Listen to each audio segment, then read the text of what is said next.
घृताची, जिसने भंग कर दी कई ऋषिमुनियों की तपस्या। धर्मशास्त्रों के मुताबिक अप्सरा देवलोक में रहने वाली अति सुंदर, अनुपम, अनेक कलाओं में पूर्ण तरीके से दक्ष, अलौकिक, दिव्य और तेजस्वी स्त्री हुआ करती थी। सदियों पुराने वेदों और पुराणों में भी अप्सराओं के इस चरित्र का वर्णन हमें देखने को मिलता है। इन ग्रंथों के मुताबिक अप्सराएं बेहद ही सुंदर होने के साथ साथ जादुई शक्ति से भी संपन्न हुआ करती थीं। ऐसी मान्यता है कि जिन्हें हम हिंदू धर्म में अप्सरा कहकर बुलाते हैं, उन्हें ही मुस्लिम समाज के लोग हूर कहा करते हैं। अप्सरा घृताची की सुंदरता को देख बड़े बड़े ऋषि मुनियों के भी ध्यान भंग हो जाया करते थे। अप्सराओं को देख खुद के मन को कंट्रोल में न रख पाने से इनकी सारी मेहनत पर एक झटके में ही पानी फिर जाया करता और उनकी वर्षों की तपस्या कुछ ही क्षण में खत्म हो जाया करती थी। स्वर्ग की अप्सराओं में से एक घृताची अनुपम सौंदर्य की मालकिन थी। उनके बारे में ऐसा कहा जाता है कि माघ के महीने में घृताची अपने अन्य गणों के साथ सूर्य पर अधिष्ठित रहा करती थी।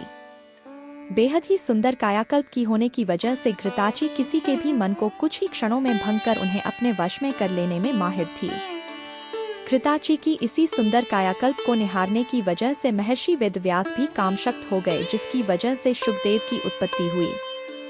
घृताची के प्रेम में पड़ने का ही यह नतीजा था। महर्षि च्यवन के पुत्र प्रमिति ने इस खूबसूरत अप्सरा के साथ संबंध बनाया, जिससे रुरु का जन्म हुआ।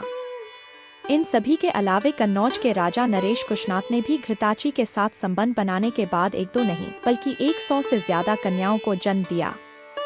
उस वक्त के बड़े ऋषिमुनियों में से एक भारद्वाज ऋषि की तपस्या को देख उसे भंग करने के मकसद से भगवान इंद्र ने घृताची का सहारा लेकर उनकी तपस्या को भंग करवाने की नाकाम कोशिशें की। घृताची ने काफी कोशिश के बाद आखिरकार मुनि भारद्वाज को भी अपने वश में करने में सफलता हासिल कर ली।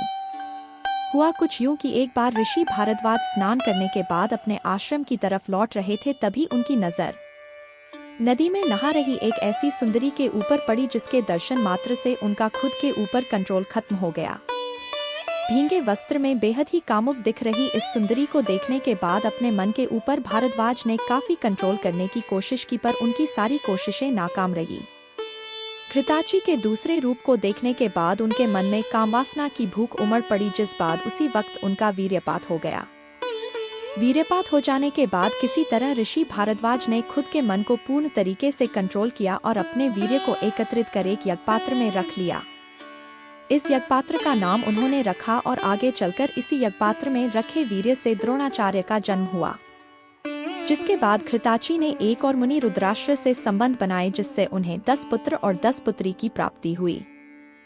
बाबा जय गुरुदेव के वचन और भजन रोजाना सुनने के लिए गुरु के वचन चैनल को सब्सक्राइब करें, लाइक करें, शेयर करें।